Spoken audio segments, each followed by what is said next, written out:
Hello everybody, let's start the class. Before starting the class, अगर आप channel पर पहली बार आए हैं, चैनल को सब्सक्राइब कर दीजिए और टेलीग्राम भी ज्वाइन कर लीजिए। टेलीग्राम का नाम बीपीआई स्पोकन है। वहां पर आपको न्यूज़पेपर, आर्टिकल, जो हम वोकैबुलरी जो भी हम आज करेंगे वो आपको वहां पे मिल जाएगा। सो हमारा पहला शब्द है सिग्निफिकेंट। सिग्निफिकेंट का मतलब क्या होता है? कोई चीज सिग्निफिकेंट है, इसका मतलब वो चीज इंपॉर्टेंट है, वो चीज great to be worthy of attention, कि वो लायक है। वर्दी मीन्स लायक है वो, कि वो उसको अटेंशन देने के वो चीज लायक है, क्योंकि वो चीज इंपॉर्टेंट है ना। सिग्निफिकेंट होना मतलब वो चीज का इंपॉर्टेंस है, बड़ी है। अगर हम उसको साइज में बोलें तो साइज में वो चीज बड़ी हो सकती है, और किसी का डिसीजन है वो सिग्निफिकेंट है, इंपॉर्टेंट है, वो बात सुनने लायक है, उस पर गौर करने लायक है। नोटेबल है, नोटेबल का मतलब उस पर अटेंशन देने के लायक है वो, नोट वर्दी भी वही होता है। रिमार्केबल है। मोमेंटस का मतलब यहाँ पे ये साइज को बता रहा है या अमाउंट को बता रहा है, कि वो साइज और अमाउंट उसका क्या है, बड़ा है, लार्ज है। कंसीडरेबल है ना। कंसीडरेबल का भी मतलब हो जाएगा गुड इन अमाउंट है, लार्ज इन अमाउंट है वो चीज, साइज में बड़ी है वो चीज, छोटी नहीं है। मेमोथ जिसको हम कहते हैं, मेमोथ का मतलब भी क्या होता है, वो चीज बड़ी है, लार्ज है, कोलोसल है, सिग्निफिकेंट है। ठीक है। तो जैसे कि जो this election रीअफर्म्स a significant shift of the centre of power, तो ये जो इलेक्शन है ये किस चीज को रीअफर्म कर रहा है, कि एक बहुत बड़ा शिफ्ट होगा किस चीज को लेके, सेंटर ऑफ पावर में, कि जो पावर है उसकी चीजों को लेके, उन चीजों में बहुत बड़ा बदलाव आएगा, ऐसा ये इलेक्शन रीअफर्म करता है। ठीक है। ये तो आप लोग जानते ही होंगे। अनप्रिडिक्टेबल, अन का मतलब हो जाता है विदाउट, अन का मतलब विदाउट, प्री का मतलब हो जाता है बिफोर, डिक्ट का मतलब हो जाता है टू स्पीक। ठीक है। और एबीएलई का मतलब है, इसका पार्ट्स ऑफ स्पीच हो गया एडजेक्टिव। तो अनप्रिडिक्टेबल का मतलब ऐसी कोई चीज जिसको पहले से ना बोला जा सके। तो ऐसी कोई चीज जिसको पहले से ना बोला जा सके मतलब वो कभी भी कुछ भी हो सकती है, वो चीज आपकी सर्टेन नहीं है, उसको प्रिडिक्ट नहीं कर सकते, उसको नहीं बोल सकते ऐसा होगा, वो चीज कभी भी बदल सकती है। तो वो चीज क्या है, अनप्रिडिक्टेबल। तो something that is not able to be predicted, उसके बारे में पहले से कुछ भी नहीं कहा जा सकता, या फोरसीन मतलब उसको पहले से नहीं देखा जा सकता। तो वो चीज कैसी होगी, अनसर्टेन है, कोई भी उसमें सर्टेनिटी नहीं है, वो चीज कैसी है, अनसर्टेन है, अनश्योर है, कभी भी कुछ भी हो सकता है, उसमें आप कैलकुलेट नहीं कर सकते, तो वो क्या हो गई, इनकैलकुलेबल है, उसको कैलकुलेट नहीं किया जा सकता, रैंडम है। अगर इंसान अनप्रिडिक्टेबल है तो वो मूडी है, अपने मन से करता है, उसका बिहेवियर अनप्रिडिक्टेबल है, मतलब कभी खुश, कभी गुस्सा, कभी हंसी, कभी बोलना, कभी ना बोलना। तो ऐसा बिहेवियर अनप्रिडिक्टेबल होता है। कहते हैं ना यार इसका कुछ समझ नहीं आता, कब कैसे बिहेव करेगा कुछ समझ नहीं आता, तो इसका मतलब वो बंदा कैसा है, अनप्रिडिक्टेबल है। मौसम की बात करें, अभी तो हवा चल रही थी, ऐसे लग रहा बारिश होने वाली है। अच्छा, बारिश, थोड़ी सी बारिश हुई लेकिन अचानक से बहुत तेज गर्मी हो गई, शाम में होते होते ठंड लग रही है। तो मौसम का भी कुछ समझ नहीं आ रहा है कि बारिश, बरसात हो रही है कि हवा चल रही है, ठंड है, मौसम भी बड़ा अनप्रिडिक्टेबल हो रहा है। ठीक है। तो अगर हम यहाँ पे बिहेवियर की बात कर रहे हैं तो उसका बिहेवियर कैसा हो गया, अनप्रिडिक्टेबल हो गया, कुछ नहीं बता सकते कि क्या होने वाला है। ठीक है। नेक्स्ट वर्ड है हमारा फोस्टर। फोस्टर पेरेंट्स वगैरह भी होते हैं, जैसे फोस्टर का, वहां पे फोस्टर पेरेंट्स क्या मतलब हो गए, जो पेरेंट्स बच्चे को अडॉप्ट कर लेते हैं, तो वो फोस्टर पेरेंट्स होते हैं। बट यहाँ पे हमने फोस्टर को वर्ब की तरह यूज कर रहे हैं, और वर्ब की तरह इसका मतलब होता है किसी चीज को बढ़ावा देना। सो टू एंकरेज द डेवलपमेंट और ग्रोथ ऑफ समथिंग, तो एंकरेज करना, उसको फर्दर करना मीन्स उसको बढ़ावा देना। आप आर्टिकल में बहुत बार देखेंगे, एडवांस आप बहुत बार देखेंगे, फर्दर देखेंगे, एडवांस देखेंगे। स्टिम्युलेट करना मीन्स उसको एंकरेज करना, स्ट्रेंथन करना, और उसको आप शक्ति दे रहे हो तो उसको बढ़ावा दे रहे हो, उसको मोटिवेट कर रहे हो आप। शी बिलीव्ड इन फोस्टरिंग, देखो यहाँ पे इन प्रपोजिशन है तो हमने फोस्टरिंग लगाया है। She believed in fostering innovation through competition, तो वो किस चीज में बिलीव करती है, कि जो इनोवेशंस हैं उसको और बढ़ावा दिया जाए, लेकिन किसके थ्रू, कंपटीशन के थ्रू। ठीक है, डन यहाँ तक। नेक्स्ट वर्ड है हमारा कंटिंजेंट। कंटिंजेंट का नाउन और एडजेक्टिव दोनों रूप में होता है। नाउन के रूप में कंटिंजेंट का मतलब होता है group of people. Generally contingent आपका नाउन के रूप में ग्रुप ऑफ पीपल के बारे में बताता है। अब वो ग्रुप ऑफ पीपल आपकी कंट्री को क्या कर रहे हैं, रिप्रेजेंट कर रहे हैं, उस ऑर्गेनाइजेशन को रिप्रेजेंट कर रहे हैं, सो वो कंटिंजेंट हो गया। तो नाउन के रूप में आप क्या होते हैं, ग्रुप ऑफ पीपल जो अपनी ऑर्गेनाइजेशन, अपने देश को कहीं पर रिप्रेजेंट कर रहे हैं। कंटिंजेंट का एडजेक्टिव के रूप में क्या होता है, एडजेक्टिव के रूप में होता है किसी चीज के ऊपर में डिपेंड होना, निर्भर होना, इन्फ्लुएंस्ड होना उस चीज से। और जब ये कंटिंजेंट एडजेक्टिव के रूप में होता है तो इसके साथ में जनरली ऑन या अपॉन प्रेपोजिशन का इस्तेमाल होता है। जैसे buying a new house is contingent on selling the old one. तो नया घर खरीदना जो है वो किस चीज पे डिपेंड करता है कि पुराने घर के बेचने पे। तो अगर पुराना घर मान लो आपने बेच दिया, आपसे पैसा आ गया, तो फिर आप न्यू घर खरीद लेंगे। तो पुराना घर बेचना और नए घर का खरीदना आपस में डिपेंडेंट है। तो नया घर हम कब खरीदेंगे, जब हमारा पुराना घर बिक जाएगा। So buying a new house is dependent on selling the old one. तो यहाँ पे हमने क्या लगाया है, ऑन, ठीक है। A large contingent of voluntary soldiers has arrived। आप ऐसे बोल सकते हैं has arrived। इसका मतलब कि बहुत जो वॉलंटियर सोल्जर्स हैं उनका जो लार्ज ग्रुप है वो आ चुका है। तो कंटिंजेंट यहाँ पे किसको दिखा रहा है, ग्रुप को दिखा रहा है। इसका मतलब यहाँ पे पार्ट्स ऑफ स्पीच नाउन है और इज डिपेंडेंट ऑन इसका पार्ट्स ऑफ स्पीच एडजेक्टिव है। डन है। तो याद रखना है, आप अगर ना जो शब्द हैं उनके जब आप एक से ज्यादा मीनिंग को समझने लगेंगे, उसी से आपकी जो रीडिंग की अंडरस्टैंडिंग है वो टाइम टू टाइम और अच्छी इंक्रीज होने लगेगी, ठीक है। नेक्स्ट वर्ड है हमारा evolve. Parts of speech verb है और सिंपली आप याद रख लीजिए, इवॉल्व होने का मतलब चेंज होना, उसमें बढ़ना या डेवलप होना, है ना, ग्रो करना। तो इवॉल्व का मतलब क्या हो जाता है, ग्रो, डेवलप या चेंज।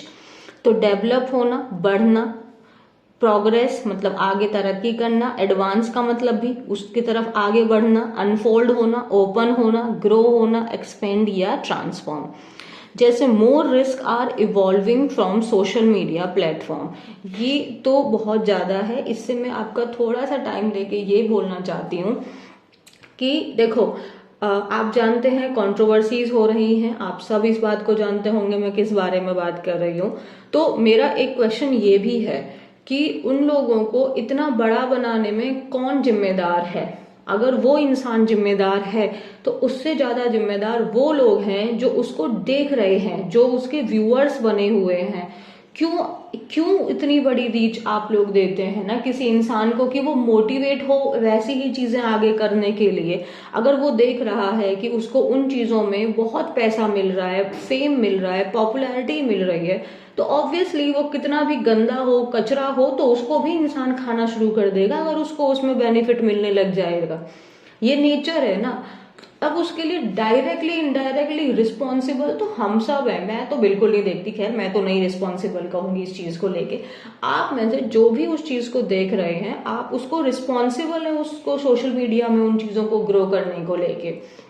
तो आप इस चीज को ना ध्यान रखिए कि आप तो कहीं उन चीजों को बढ़ावा नहीं दे रहे हैं ना।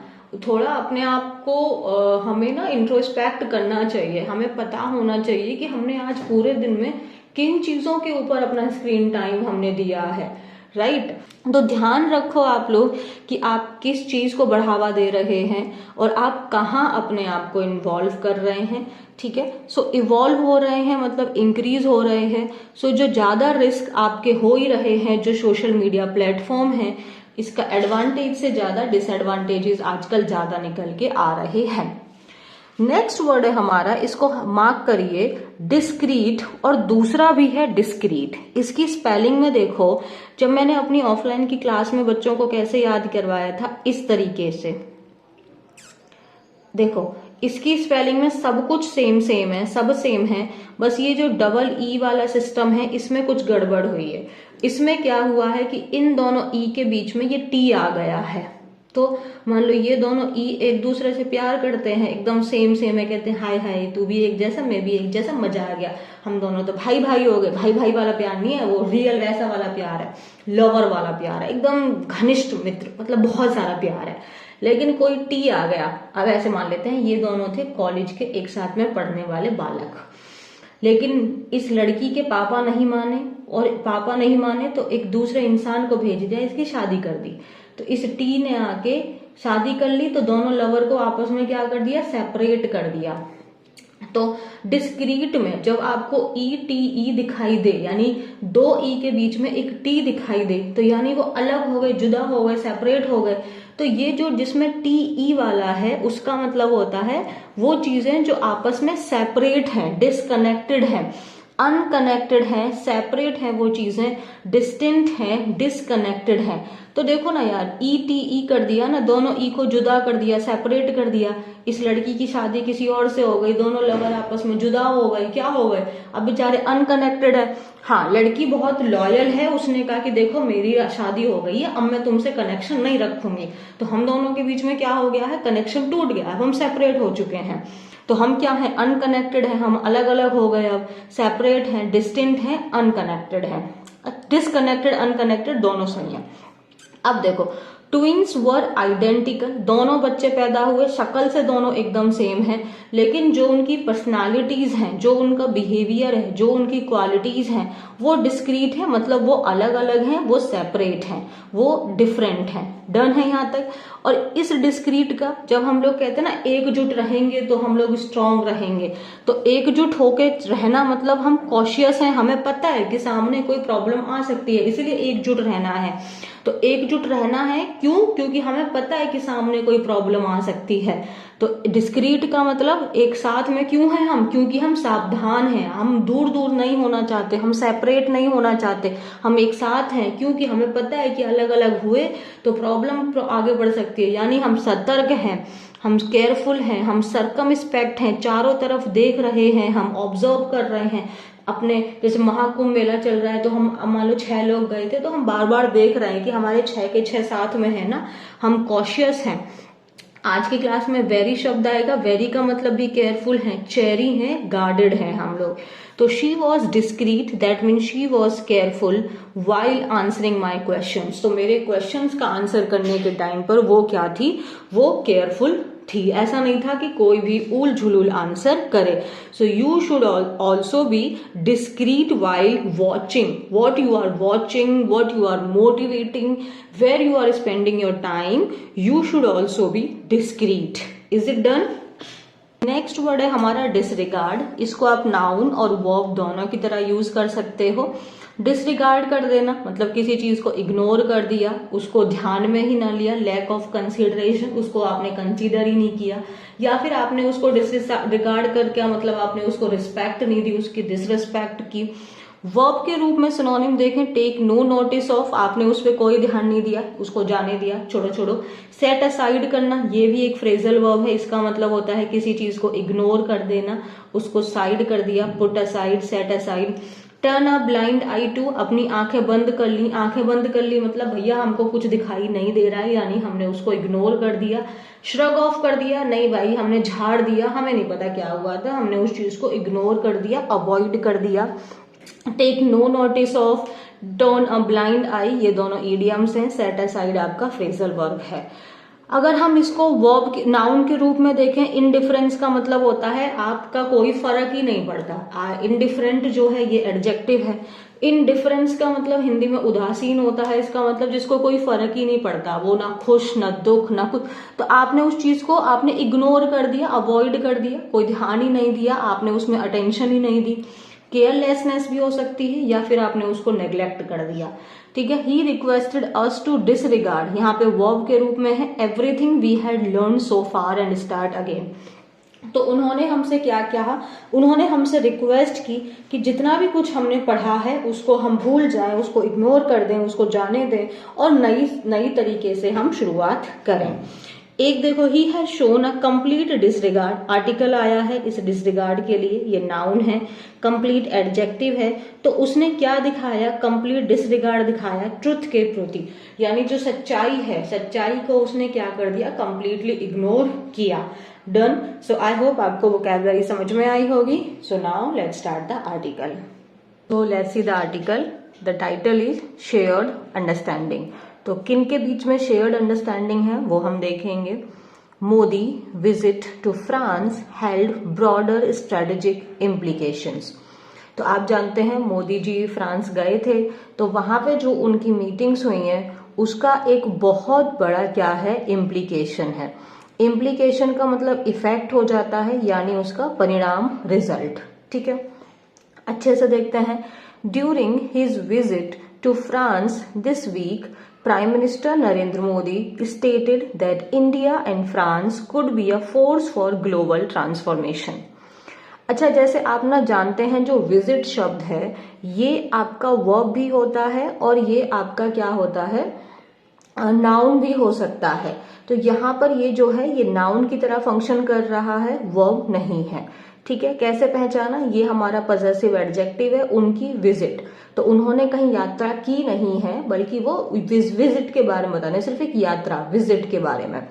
तो ये नाउन हो गया इसका पार्ट्स ऑफ स्पीच। ऐसे हम पहचान सकते हैं। कहाँ गए हैं, फ्रांस गए थे इस हफ्ते। तो प्राइम मिनिस्टर नरेंद्र मोदी ने स्टेट करना मीन्स कहना, उन्होंने क्या बोला है कि जो इंडिया है और जो फ्रांस है वो एक क्या हो सकते हैं, कुड बी, एक हो सकते हैं, क्या हो सकते हैं, एक पावर हो सकते हैं ग्लोबल ट्रांसफॉर्मेशन में। ये जो स्टेटमेंट जो उन्होंने बोला है ये क्या कैरी करता है अपने साथ में, एक significant geopolitical context for both him and his host. तो जो ये बात उन्होंने बोली है कि जो इंडिया और जो फ्रांस हैं वो एक पावरफुल सोर्स हो सकते हैं ग्लोबल ट्रांसफॉर्मेशन के, और ये जो स्टेटमेंट है ये अपने आप में एक बहुत इम्पोर्टेंस कैरी करता है इंडिया के लिए और फ्रांस के लिए। और जो फ्रांस के जो प्रेसिडेंट हैं, तो एंड हिज होस्ट कौन हो गया, जो कंट्री जहां पे उनको इनवाइट किया गया है, और वो कौन सी कंट्री है, आपकी फ्रांस है। तो वहां के जो प्रेसिडेंट हैं एमेनुअल मैक्रोन। ठीक है, द विजिट, ये भी यहाँ पे नाउन है। विजिट टुक प्लेस, टुक जो है ये वर्ब हो गया।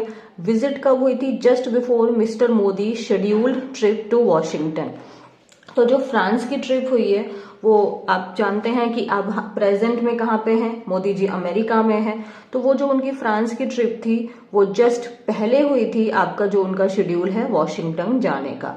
जहां पर वेयर मीन्स वॉशिंगटन, ये वेयर जो है हम प्लेस के लिए लगाते हैं, जहां पर the Trump administrations unpredictability has reshaped global dynamics.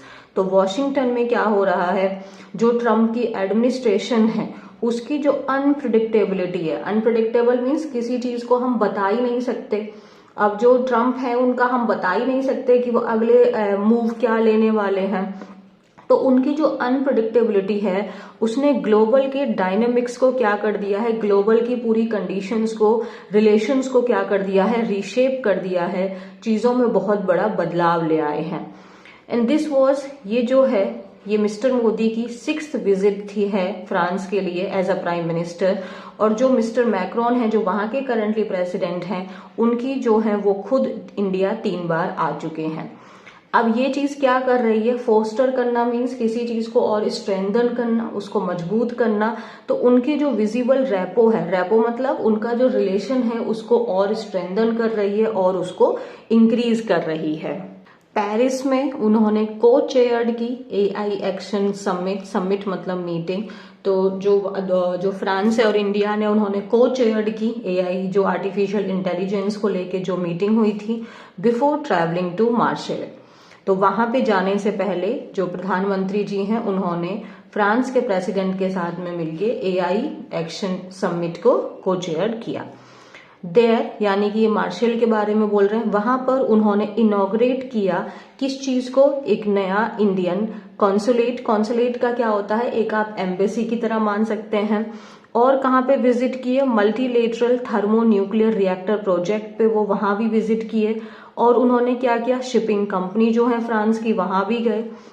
उनके जो डिस्कशंस थे, देयर मतलब इंडिया प्लस फ्रांस, यानी कि जो हमारे प्रेसिडेंट, हमारे जो प्राइम मिनिस्टर हैं और वहां के जो प्रेसिडेंट है, तो दे हो गया, तो दे का बन गया हमारा देयर, क्योंकि डिस्कशन नाउन है तो यहाँ पे हम एडजेक्टिव की तरह इसको यूज कर रहे हैं।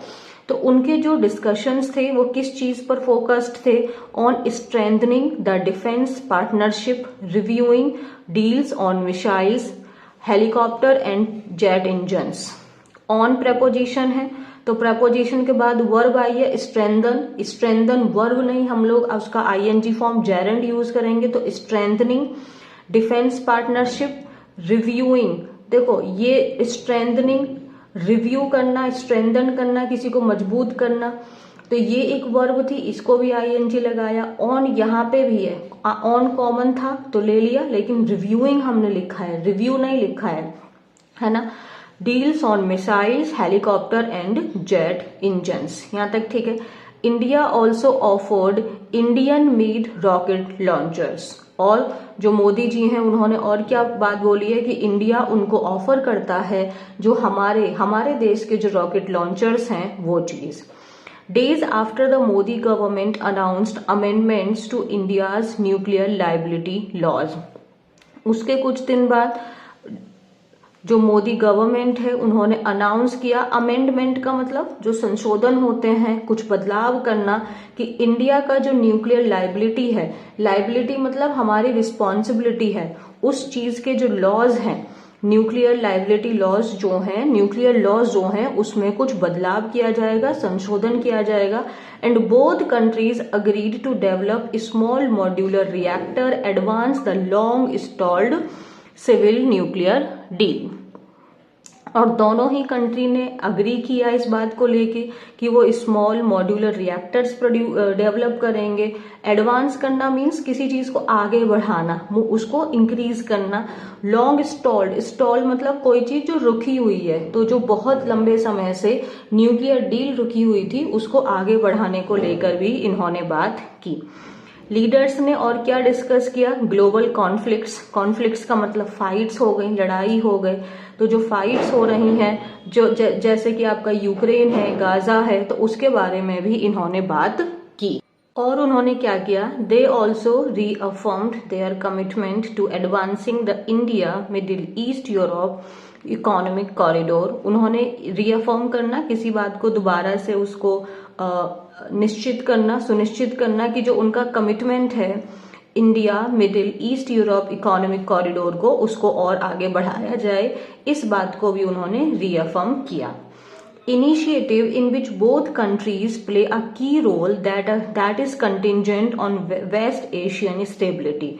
ये जो एक इनिशिएटिव है जिसमें ये दोनों कंट्रीज जो हैं एक बहुत इंपॉर्टेंट, की का मतलब यहाँ पे मेजर हो गया, एक मेजर रोल प्ले करती हैं। और कंटिंजेंट यहाँ पे एडजेक्टिव की तरह है, तो इसका मतलब डिपेंडेंट हो गया। और ये दोनों कंट्री एक बहुत इंपॉर्टेंट रोल प्ले करती हैं, और that is dependent on West Asian stability. Mister Macron refer to India and France as two great powers that are closely aligned. जो मिस्टर मैक्रोन हैं उन्होंने इंडिया और फ्रांस को एक दो ग्रेट पावर के रूप में बोला, और बोला कि ये दोनों कंट्रीज एक दूसरे के साथ में बहुत क्लोजली रिलेटेड हैं।